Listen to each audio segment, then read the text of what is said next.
Aloha, everyone. Happy Aloha Friday.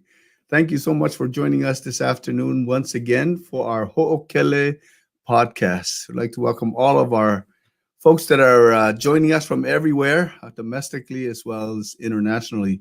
We have an awesome guest for you today and be able to talk to him about some of his experience and his story and his journey. So we're so excited to have him today. But before that, I just wanted to talk a little bit about our um, our podcast. And the reason why we do this again is to allow our alumni to not only network with one another, but to also help our current students that are here, getting them ready for those that are seniors and getting them ready to go home and be able to connect with our chapters and our alumni and be able to help them to network with possible employment or going on to graduate school back home or just to connect with our chapters to find some of those that help that they need as they move from college onto real life employment and all the fun stuff that we're currently doing.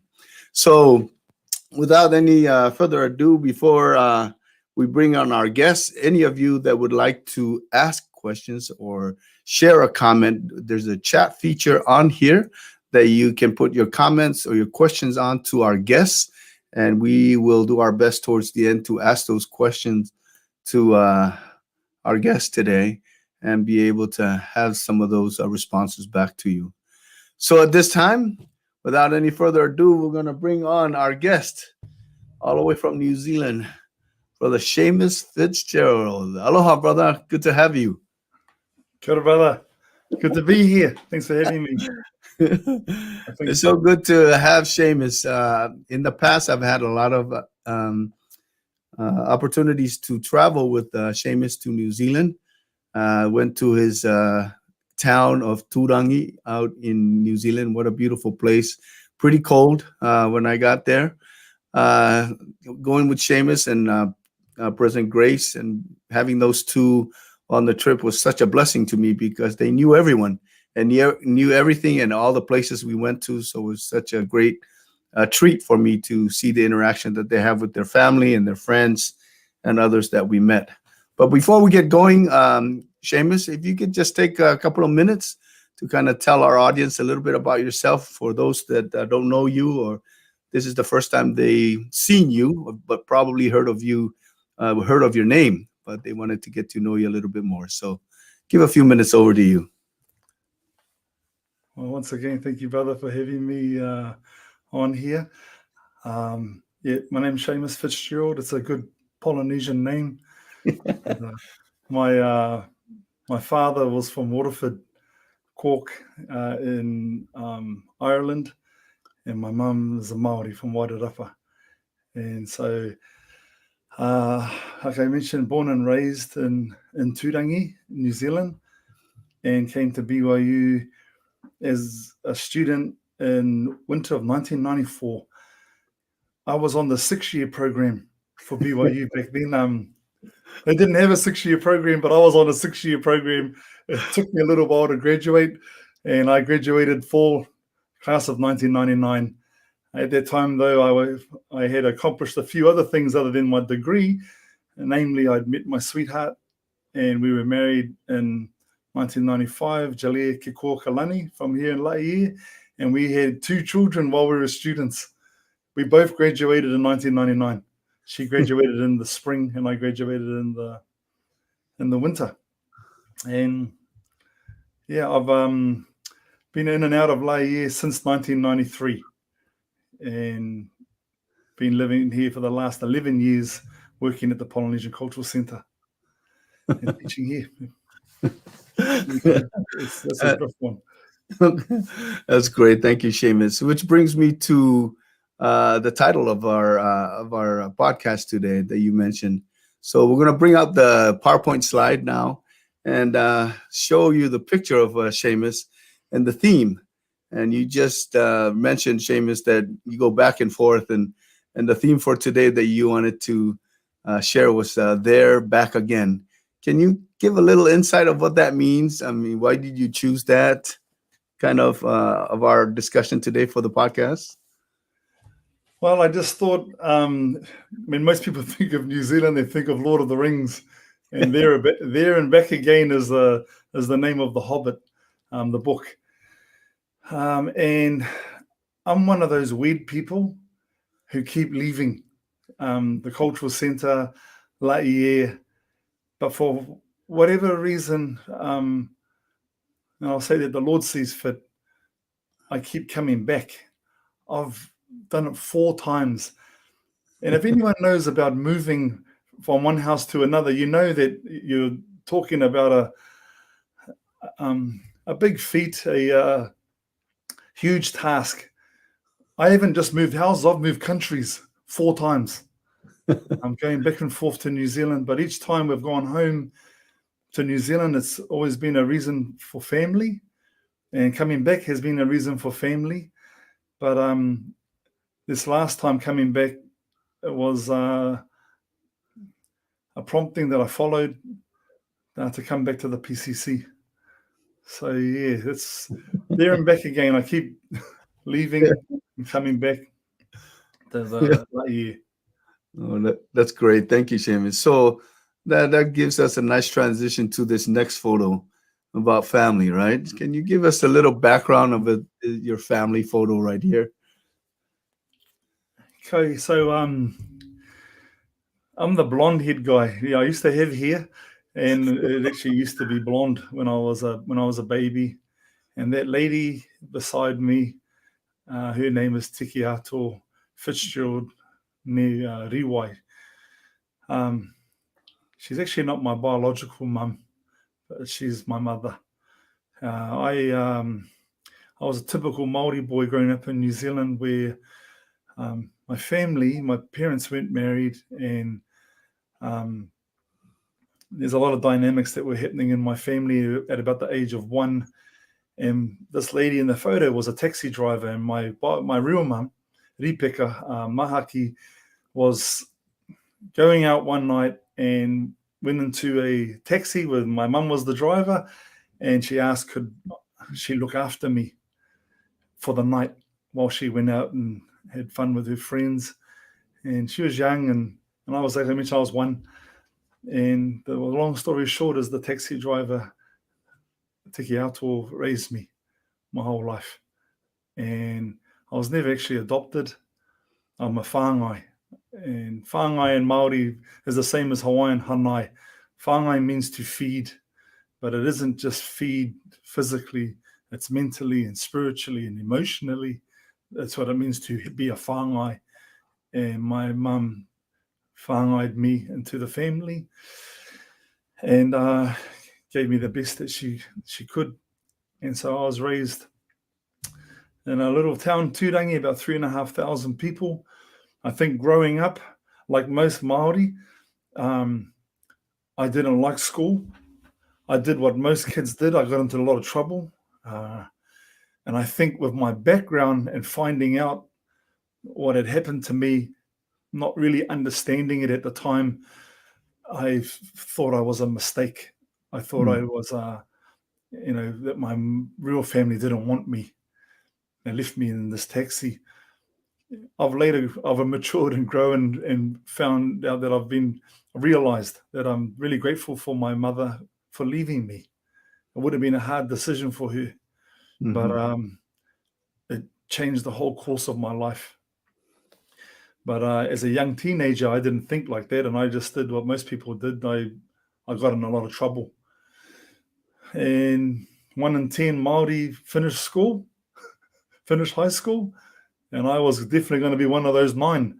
If you told me you're one day going to go to university, I would have told you you're crazy, because I would have rather spent time with my dogs and riding my horse with my mates, and getting up to no good. That's what my life was like as a teenager growing up in Turangi.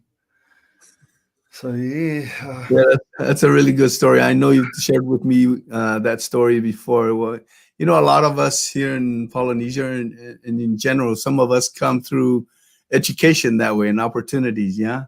So, which leads me to this next slide. For a guy that didn't like school, you ended up dressing pretty nice there in at Church College.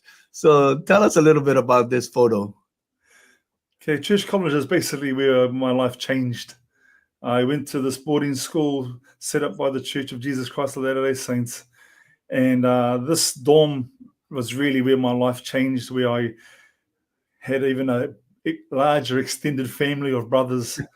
And the young man in the front, Lee Clark, I've been blessed to be able to thank him many times, but I never will stop thanking him and his example to me as a young Māori father that he was. You see, he had 3 young children and 60 naughty fellas that he had to look after. We weren't that naughty. But I always remember him teaching us lessons at our chickens each night. And one in particular, letting us, he sang The Greatest Love. I tell the story, you've heard this before, Eddie, but I never forget him singing The Greatest Love, a Whitney Houston song. I believe the children are our future. Teach them well and let them lead the way. And for young Māori from Tūrangi, hearing a male Māori sing that song was like, whoa, it was out of it. I was thinking, man, this is far out. I've never heard fellas singing this song. And he was very emotional about it. He cried. And he told us, I just want you boys to know you can achieve anything you set your mind to.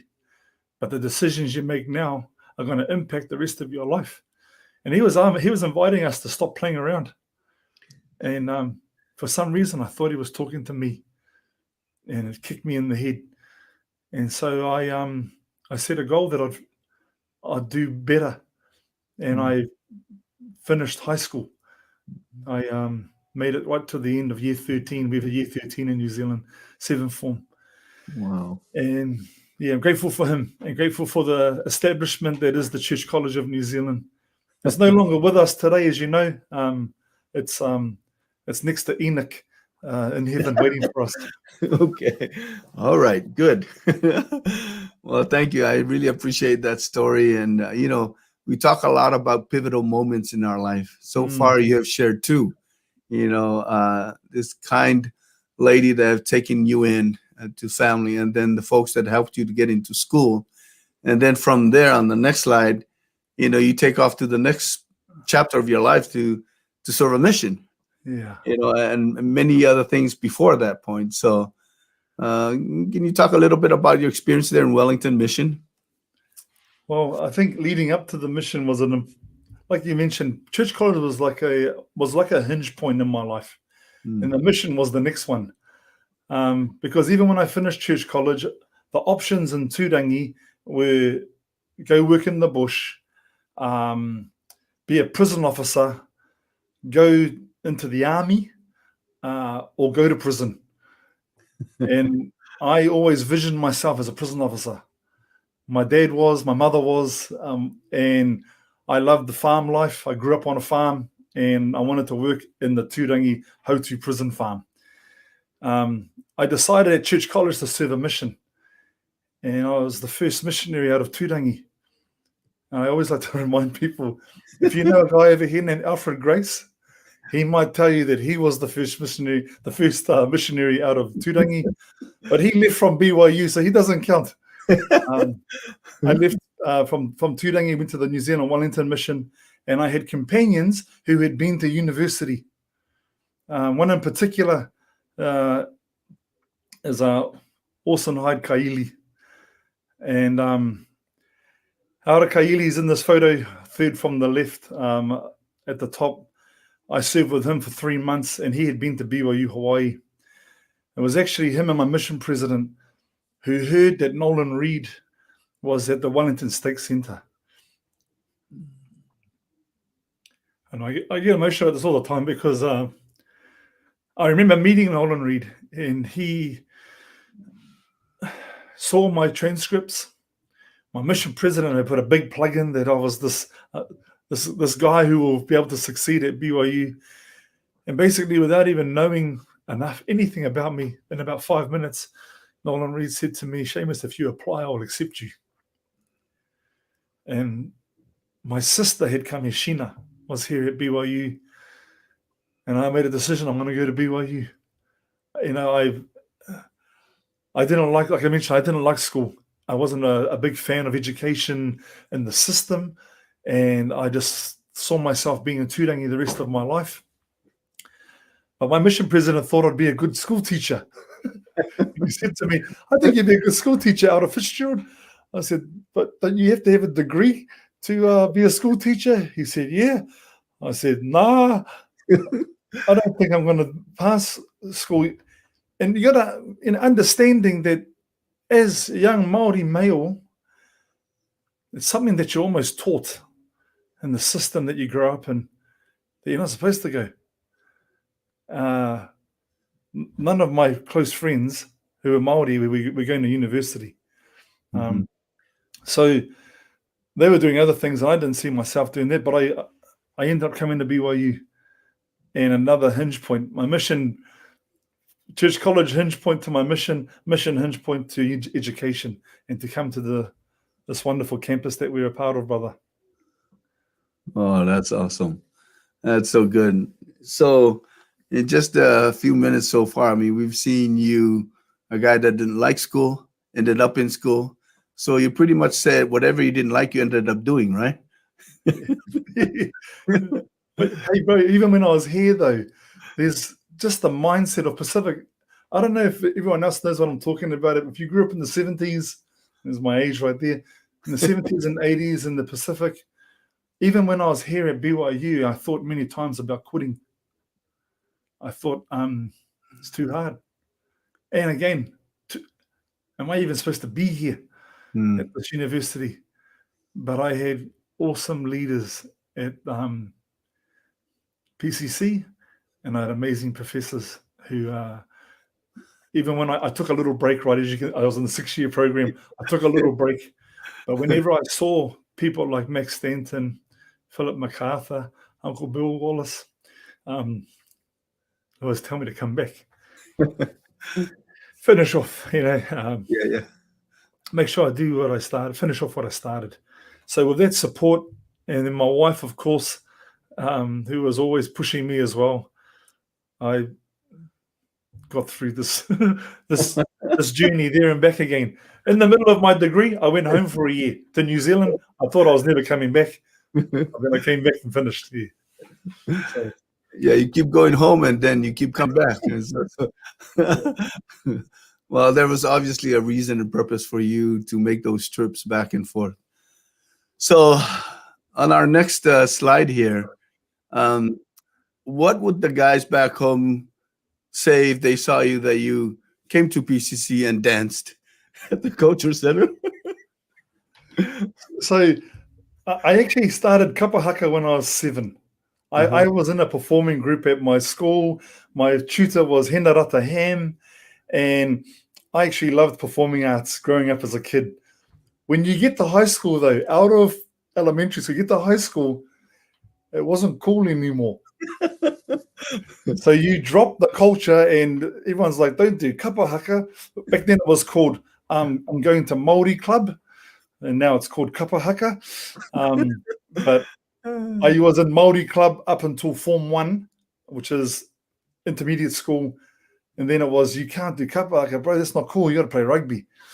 I'd already been playing rugby since I was 7 as well. But all my friends, we all stopped doing performing arts. Only thing we did was haka. And then on my mission, fell in love with culture again. I used to teach a presentation called The Forefathers, which was to help reactivate Māori and help people understand that we are the house of Israel and that the blood in our veins is believing blood. And that's why our ancestors joined the church in such large numbers. And right after my mission, I went and danced in Queenstown we had a restaurant. It was called Queenstown Māori Culture. And so I had a performing background before I came to PCC. And so when I told my mates I was dancing my way through school, they just thought it was weird. And they thought someone actually pays you to go to school by performing. And I was really happy to be able to say, yeah, that's the program that I'm involved in. And so dancing was, and I loved it again. And I learned in the canoe show that on that photo right there, that's 3 canoe shows ago. That's Voyages of the Pacific. Yeah. And the interesting thing, that's the Fiji canoe. That's me in the front and the middle. And there are no Fijians on that canoe. As it is, that's Jamie Ferguson, who's a member of Catch a Fire on the right, and Mike Sanf, who was our BYU president here for 2 years. And but I danced in Voyages of the Pacific, and the night show back then was called Mana, Spirit of Our People. And all these pictures, they come back to haunt us. Yeah. Well, this is a great photo of you, Seamus, and Jamie and the others. I mean, what a great blessing it is for, it has been for all of us, and for those that are coming to BYU Hawaii. So can you touch a little bit about, your role now that you're on this side of the canoe, so to speak, and you're working with students that are coming from New Zealand, as well as students from everywhere, and working at the center, and your role to help them transition to these opportunities? So when I came back in 2009, I was hired as the manager in the Māori village. And I had spent a lot of time working in the Māori village as a student. And after I graduated, 2 different times I worked as the cultural ambassador. When I came back as the manager, I really saw my role as, what can I do to help the students' experience be as good as mine? And if that meant, you got to open your home on the weekends, on Sundays when they're hungry, or giving them rides when they're stuck in town because they missed the bus, or need to go down to the dentist or the doctor because they can't do anything out here, that's what I signed up for. And not just Māori, but any students. Right. Basically, those from New Zealand, their parents who knew me from church college or from my mission, they'd always say, "Hey, go and see Seamus, and he'll help you out." But I've always had my door open to anybody. Rugby games are always a big thing for me. I love rugby, and so when the All Blacks were playing Australia, my house would be full of a lot of Polynesians, Fijians, Tongans, Samoan. And I'd always just tell them, "You're welcome to come, but just you can't wear any Australian jerseys, and you have to cheer for the team in black." But I just loved. I loved my experience, and I'm thankful for the people that I've named already. Uncle Colin Shelford, my manager in the Māori village, Auntie Gay, and all the instructors, Whasi Tovo and Auntie Vai, and everybody who encouraged me along the way as a student. And so I saw it as my chance to try and give back and do the same, to be a little place of refuge can be from the storm that is BYU and the life that you live. I mean, the student's life always has been crazy here. Most universities, all they're doing is going to school. But over here, they're going to school. They're working 19 hours a week at the cultural center and all of those dynamics. They're holding callings in church. And often those are leadership responsibilities. They're involved in their clubs. And more times than not, I was trying to find the ones that were bombing in school and just to say, "Hey, let's get things back together again and remember why you're here." And give me any support I can that way. So that was my role as the manager. It's changed a few times since then, but that's basically how I am. What I've been doing the last 8 years. Well, I think it also extends beyond your role as a manager. On the next photo that I'm going to show here, you're also involved in the community as you help students become involved in other things. So in our next photo here shows that you were a youth counselor, a mentor, a rugby coach, currently serving in the bishopric as an ecclesiastical leader. So as I look at these photos that you sent me, one holds a particular, it was kind of funny to me. I see no admittance on this sign over here, but you guys were all covered in mud. So I don't know what happened. You guys were, you're not supposed to go in there or something, and then you guys ended up all muddy, Yeah. probably playing rugby or hiking or something. So Yeah. this goes to show a lot of the things that you've done in the community, also with the youth, not only in the church but throughout different opportunities you had back home in New Zealand as well as Hawaii. Is that correct? Yeah, so those two top ones bring back a lot of memories. So when I left BYU Hawaii, we were supposed to go forth to serve. And I think I always knew back in my hometown I was going to work with youth. I graduated in Pacific Island Studies.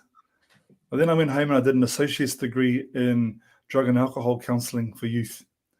I ended up doing a master's as well in Māori and another bachelor's in Māori performing arts, because I knew I was going to be working with Māori, and also because I knew those subjects were easy for me.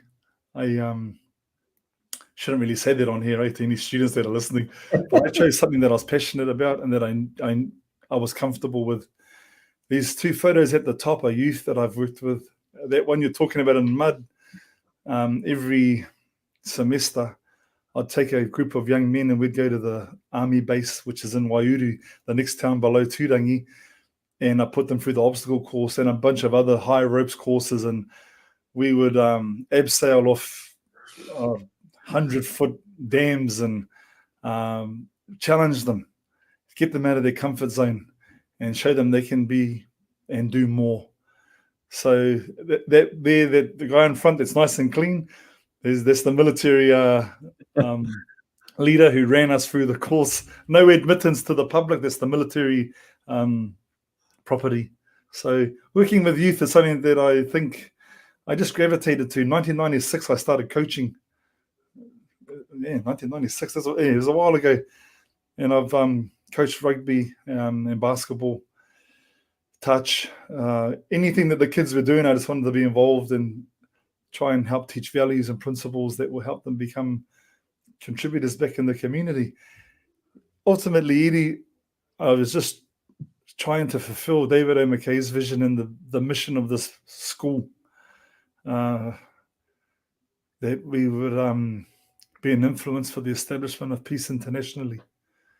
And sometimes peace building or being a peacemaker is taking a young man who's high on drugs and putting your arm around him and telling him to come home with you. Mm. My home on Friday nights was full of boys who were trying to better themselves. They had a hard time telling their mates that they couldn't go to parties. So I tell them, well, instead of telling them you can't go, tell them you have to stay at my house. Mm. And that's just how I interpreted the vision of David O. McKay through coaching, mentoring, teaching Māori performing arts, teaching Māori weaponry, self-defense, to just try and empower young people, male and female, but typically young male Māoris were the ones that I was working with at home. And over here with coaching high school rugby, but I've also coached women's teams as well. The main thing, though, I'm just trying to say, Edie, is that I fully believe in the vision that David O. McKay had, that the world is hungering for the graduates of BYU Hawaii. We can't go home and hide in our rooms. We've got to put our hand up and see where we can help lift other people and lift in our community and our families and our towns. Yeah. That's great. I mean, you've done so much. You've been influenced a lot of students, not only at PCC, at the Polynesian Cultural Center, but also in the community. So I think, you continue to do that work, and especially with the experience that you've had in your upbringing and through college and some of the different things that you had to navigate to where you got today. It's really helped you to better prepare yourself in mentoring these students and being able to provide those opportunities. I know you talked a little bit about the work that you do in the Maori village. On the next photo here, you mentioned also about being a cultural specialist. I think that's something that that's dear to your heart, and you want to make sure you keep close to not only you but your wife and your children about the Maori culture, and it shows in the work that you do and the passion that you present to students that come to the Polynesian Cultural Center. You want to touch a little bit more about that opportunity, Seamus? Yeah, first of all, like the Maori cultural specialist, I, it's an embarrassing title that's sometimes given at the cultural centre. You know, when I go home, I'm the person who pours the cup of tea at the marae for all the old people, and I do the dishes. That's my Maori cultural specialist. But I've learnt through people like Uncle Bill and Auntie Nikki, and through my instructors at the cultural centre, through the many lessons, the power of identity. And I was fortunate to have a bit of experience before I came here. Here, it's like I came here with a little spark, and the cultural centre and my professors threw gasoline on it. And so every time I go home, I just immerse myself in culture and want to share that as a way to empower again young people. When you know who you are and you know where you're from and you know the ancestors that have come before you, either here at BYU or at PCC or within your own community and culture, when you learn that, you also learn with it the kuleana, or the responsibility you have to uphold it. That it's not just an isolated human being, me here at BYU Hawaii, but I represent all of those people who've come before me, and I'm preparing the way for those who are coming after me, and I want to leave this place better than I found it. That's a mindset that comes when you understand identity and your, especially cultural identity. So I've been blessed with opportunities with that the taiaha, the Māori weapon, has opened many doors for me to travel, to share with other people, same as Māori performing arts as well. And just, it's a great feeling to go on a journey with a group of people where you start with nothing, and in 2 months, 3 months, you put together a performance that you hope your grandparents are proud of. And if that's your mindset, then it's always going to be fulfilling. You're always going to get a reward. And I believe you walk away from those experiences a better person, wanting to help make life better for other people. I'm babbling, mate. Sorry, I'm going all over the place. Sorry. No, that's good. That's good. That's good. I really appreciate your thoughts and insight on that. So I know you mentioned a few minutes earlier in regards to your role at the Maori village as a manager, but I wanted to ask you, Seamus, do you see other Seamus Fitzgerald coming to the village and to PCC? And when you do, what does that bring back for you, and being able to help those individuals as they come through the center in your role now? You know, PCC I've spent almost most of my life in the cultural centre since 1994, and there's just something, I could go and work somewhere else and help someone else make money. Actually, I've heard Alfred Grace speak like this many times as well. But when you wake up in the morning, it's convenient that it's just across the road as well. But when you wake up in the morning, you know you're going to go to work to a place that was first of all seen by prophets, by Matthew Cowley, David O. McKay. That there was a vision that started this organization, and that you're a very small part of it, but you're a link in the chain. And like our president reminds us all the time, the chain is only as strong as its weakest link. And challenging all of us to not be that weak link. When I know that that's where I'm going to work each day, I love it, brother. Work is a joy. Literally, you have that saying, if you do something you love, you never work a day. That's what it's like working at PCC. I don't feel like I work a day. Yeah. Even though last night I went home at 9 o'clock. Got to work at 7 in the morning. But it's just a love. And seeing this photo here, I look in the front and on the right there you see a young Fijian boy, David Whippy, who came there as a student and who's now an associate professor at BYU. And all of the faces that I see here and where they've gone and what they've done, no paycheck can give you that satisfaction of seeing these people, these young ones, go and fulfill again the mission of David O. McKay. He said they will be leaders that cannot be bought or sold, genuine gold. Right. And I've had a chance to see it. Yeah. I think, all of us that have had the chance to serve and work in the Polynesian Cultural Center during this pandemic, we always had our prayers in our heart to make sure that this place will continue to stand to serve others that come after us, and then be able to help them have the same experience we've gained through the years.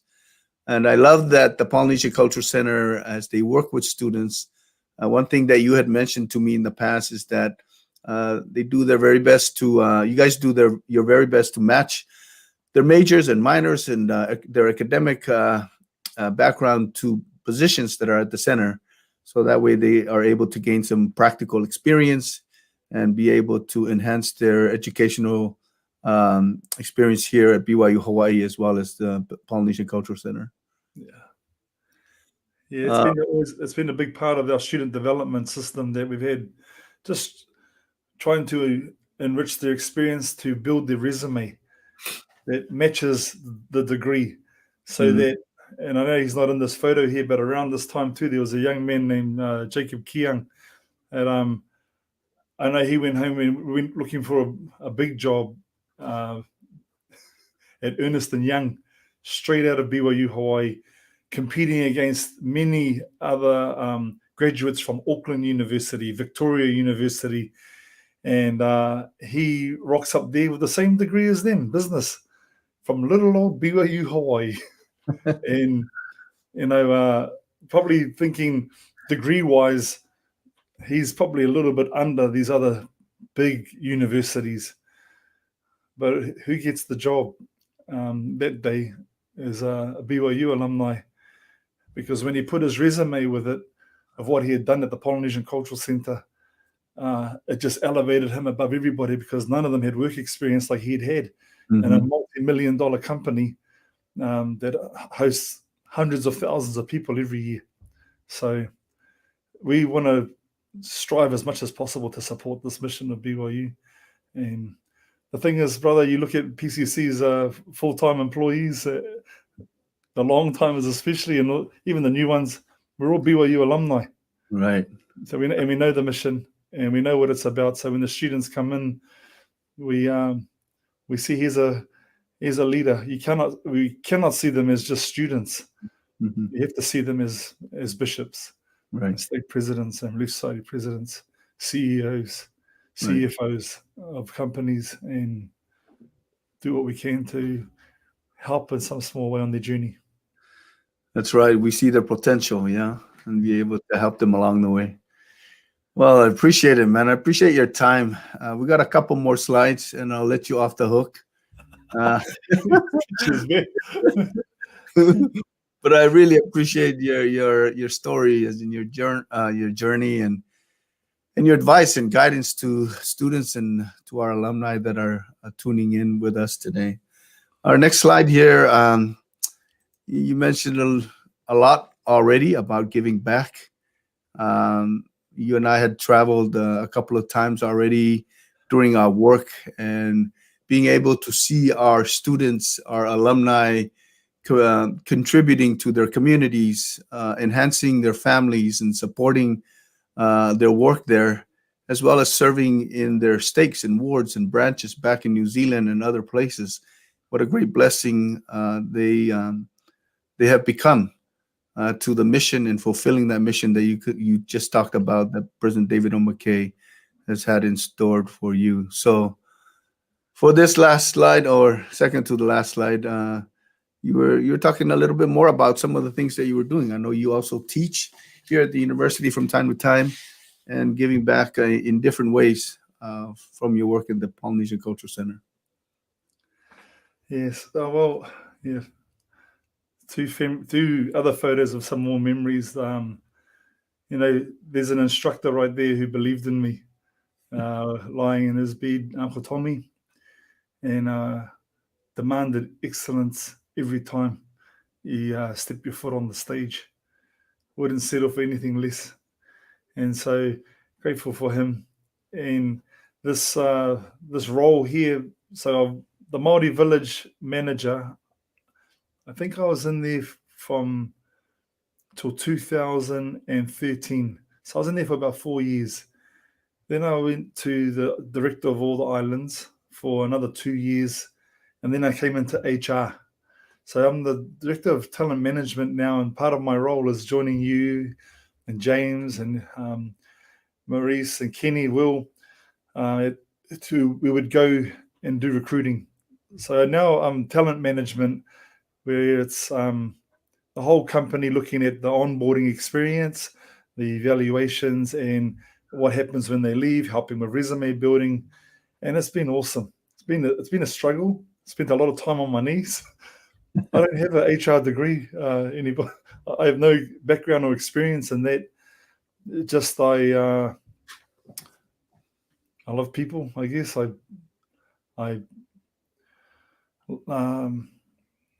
like training, teaching, coaching, and so those things I use the things that I've learned throughout my life in my role today.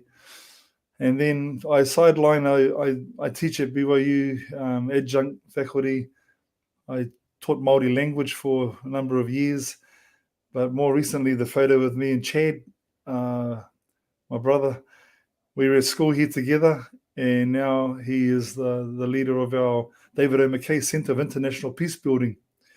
So I lecture in international peace building. And if you would have told me, mate, when I was an 11-year-old boy riding around on my horse in Tūrangi, that one day you're going to be teaching at a university, international peace building, I would have just said, you're crazy. What are you on? But Chad's been a great mentor to me as well.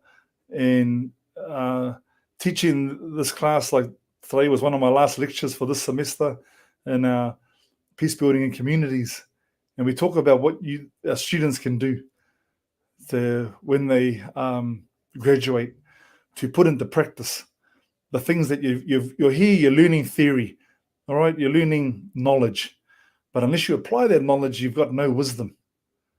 So even for the final for my class, I asked them to share with me a blueprint, just like the blueprint of a house. I want to see the blueprint of their life and what's next when they graduate.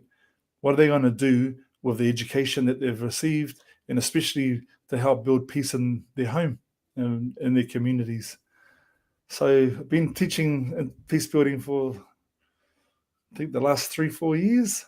And it's been an awesome blessing to me and my family. And just to give back, right, to this amazing campus. BYU Hawaii, man. I know how you feel, Seamus. I think it's our time and our turn to do that. And when our time is up, somebody else will step in and do their part and be able to give back and continue moving the ship forward, and be able to continue helping others that are coming. So our last slide here is your family. So for a guy that doesn't like school, for a guy that never thought he would do this and that, you've done so much already in your community, in your school and in your work. But I think the most important thing is you and I talk from time to time is with our family. And this picture of you and Jarrell and your graduation, the kids, and now seeing your kids growing up, and I know you got Elder Fitzgerald on his mission, and you're a grandfather, like myself. I mean, we kind of turn around and look at the trail that we came through, and as you see your family, and you look back at that older picture in that sitting, in that taxi, with your mom, and be able to see the picture now with your wife and your children and your grandchild. Um, what a great blessing, not only for you but your family and those that know you. And if you were to share one or two last thoughts about students that are maybe struggling in school, or maybe kind of lost their way a little bit, whether it's back home in New Zealand or here currently at BYU Hawaii, or trying to find that path of uh, of the way they need to go. Could you just offer a couple of last advice before we sign off, and be able to encourage them to stay the course, so to speak? It's a bit rough watching the video, looking at the photos, mainly because due to COVID, my family's been living in Utah since September. Mm-hmm. And I look forward to my children coming home next week for spring break. But I also look at the photo of me and Jalea at the night show, and I think, man, I ate that kid. Where's that guy gone? I ate him a couple of times. I wish I had that skinny body again. But I also see my sister, who basically raised me, who without her, I wouldn't have got through most of the major struggles of my life. Even though when I was a little kid, she used to dress me up as a girl, and gave me problems with my brain later on. But she wanted a sister. She didn't want a brother. She wanted a sister. So, but she's always been a huge strength to me, from the simplest things of teaching me how to tie my laces and how to ride a bike, how to drive a car, and then also how to be a father and a husband. But yeah, I'm thankful to my Father in heaven, basically, Eddie, for my family, kids. My little mokopuna, Sean. Oh. And again, like I said earlier, I guess we can't see,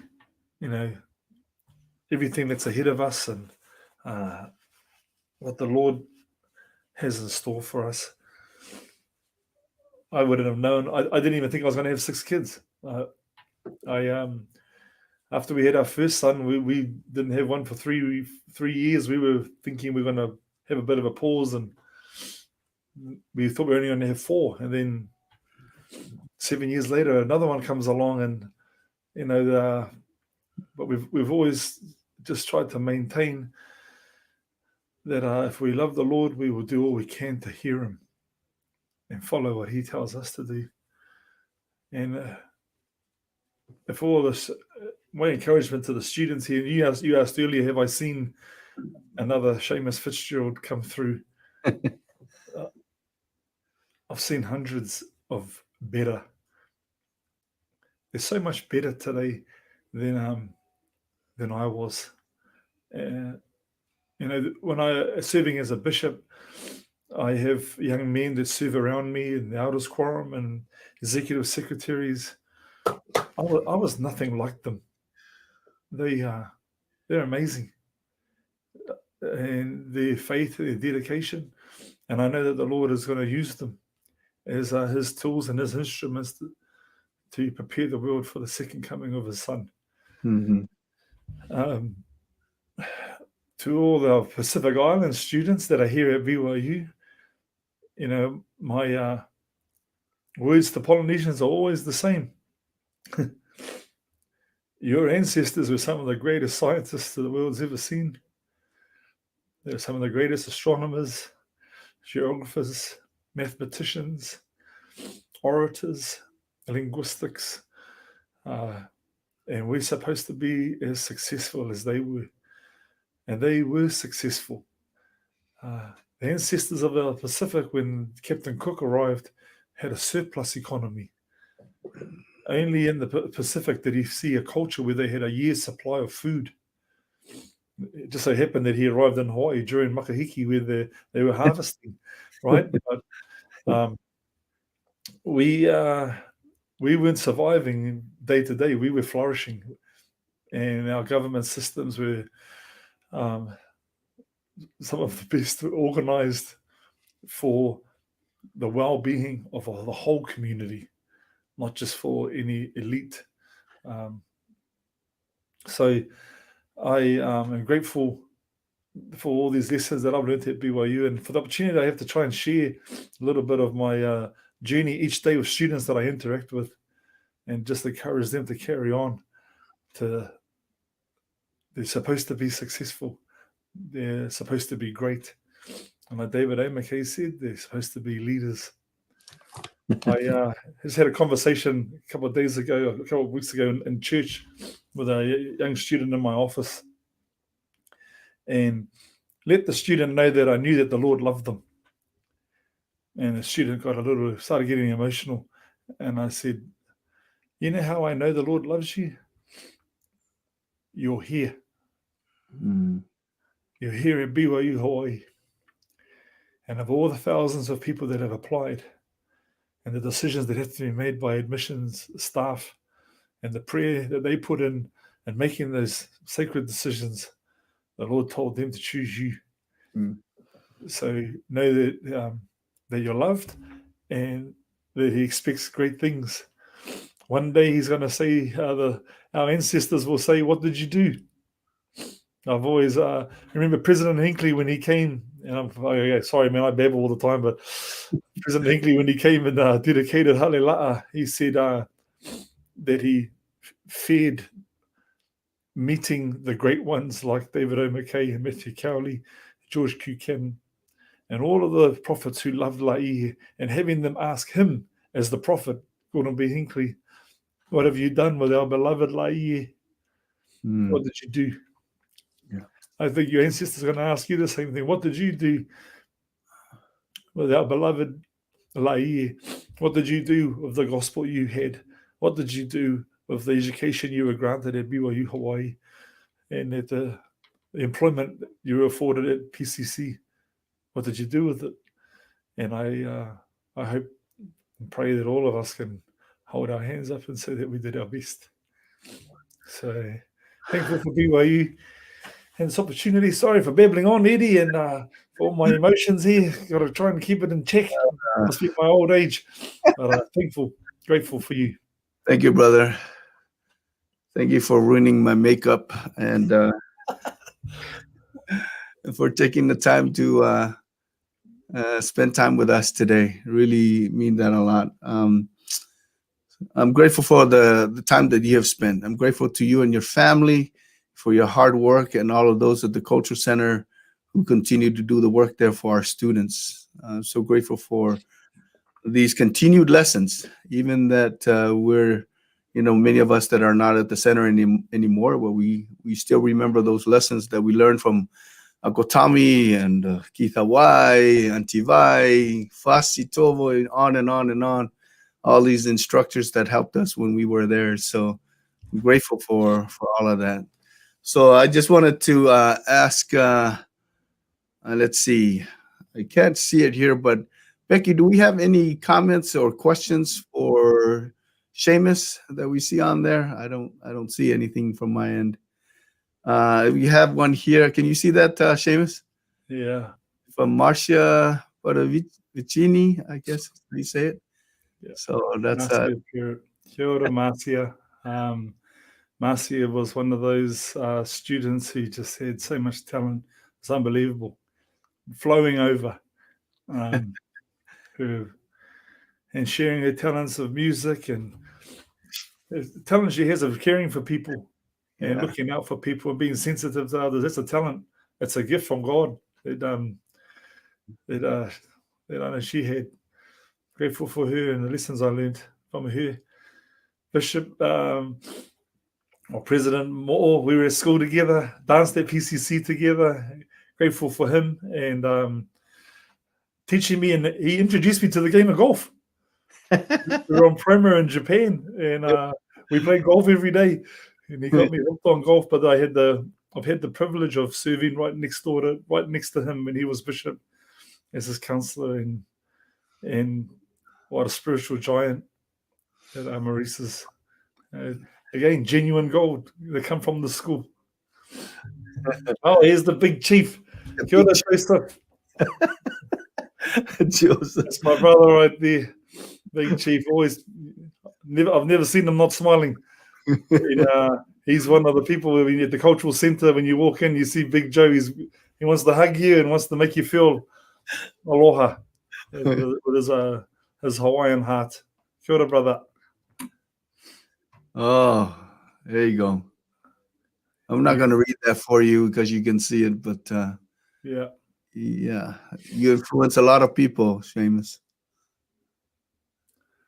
Kia ora.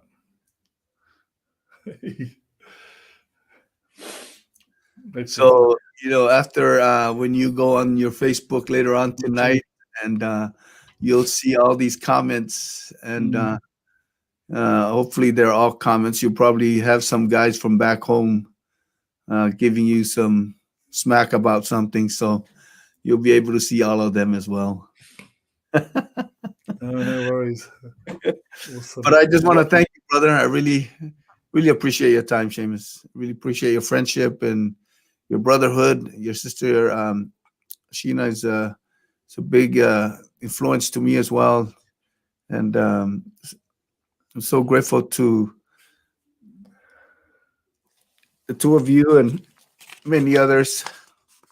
We talk story about Uncle Tommy a lot, and his guidance to us and his moments to us when we're not listening, and all those fun times at PCC. And so grateful for our students that are currently here from the Pacific and Asia and everywhere to come here to learn not only about education, but to learn more about who they are, their roots, their relatives, and most importantly, the mission of our Father in heaven to serve one another. So I'm grateful for your time.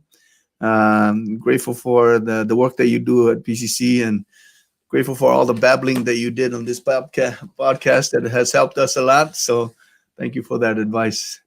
Any last words before we sign off, brother? No, just grateful again, Eddie. I just hope that everybody who's here at school currently, has come through this COVID, especially our students, just go hard, go hard. You got to go hard. You got to give it everything, man. This is we live in these crazy times where the Lord needs people who are going to take light out into the darkness. And what a beautiful place to harness and learn how to share light with people, no matter if you're here or there.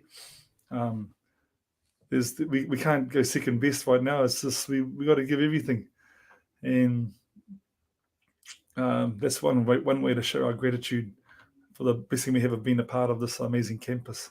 Right. So it's grateful. I'm thankful for BYU. Thankful for you, brother. Thankful for our lives that we have here right now. Yeah. Thank you, Seamus. Are you at any liberty to give us an update on PCC, how things are going and moving forward for visitors and all of that? Or yeah, so the cultural centre, as you know, we opened in January, but we had strict stipulations that we could only have up to 250 people and 800 in the night show. So things are kind of opening up a bit more. And this month we're going to move to the next phase of 750 people we can have in, and hopefully night show we can go to around 1,200. We're still waiting for clarification on that. But with that, all the employees are coming back, and we've got a bunch coming back next week, and all of our students are going back into positions as the villages prepare to reopen April 26th. So awesome. It's exciting. And one thing that I know that this COVID has taught me is gratitude. And I feel it in the employees as they come back and they're in HR and they're getting ready to be reinstated. And I think we're all a little bit more patient. I think we're all a little bit more understanding, kind, and definitely a lot more grateful Yeah. for everything and anything. Even the guests. We had a night 2 weeks ago, the power went out in the luau. And normally you'd have people, they're going to go to the box office and say, hey, the show ended early and I didn't get my, my full experience. And what ended up happening was the musicians pull out the guitar and Sia Tonga's there, Kanika Pila, and Auntie Kay jumps up and does an impromptu hula. Standing ovation. And rave reviews. So I think COVID's been a blessing. People come to Hawaii, they're coming with more. They're looking for aloha, they're looking for refuge, and they're grateful for whatever we are able to share with them. And that's one of the blessings, I think, from COVID anyway. And so PCC, we're moving forward. We've got an awesome president, as you know, BYU alumni. He's the first president to come from within. And I know all of us staff want him to succeed. We want him to be one of the best presidents we've ever had, if not the best. So, and he loves the center, he loves the students, and he loves BYU. So we're moving forward. Thank you, brother. Thank you so much again for your time. And what a great podcast that we've had today. So looking forward to our continued collaboration and working together. So thank you, brother. You're welcome. Thank you. So on behalf of Seamus Fitzgerald and myself, we'd like to sign off and say mahalo to all of you for joining us today. This podcast, like many others, are all pre-recorded. So you can always go back and watch podcasts from Seamus and others that we've done in the past. So thank you again for your support. Thank you for all that you do. And have a wonderful Aloha Friday. Aloha.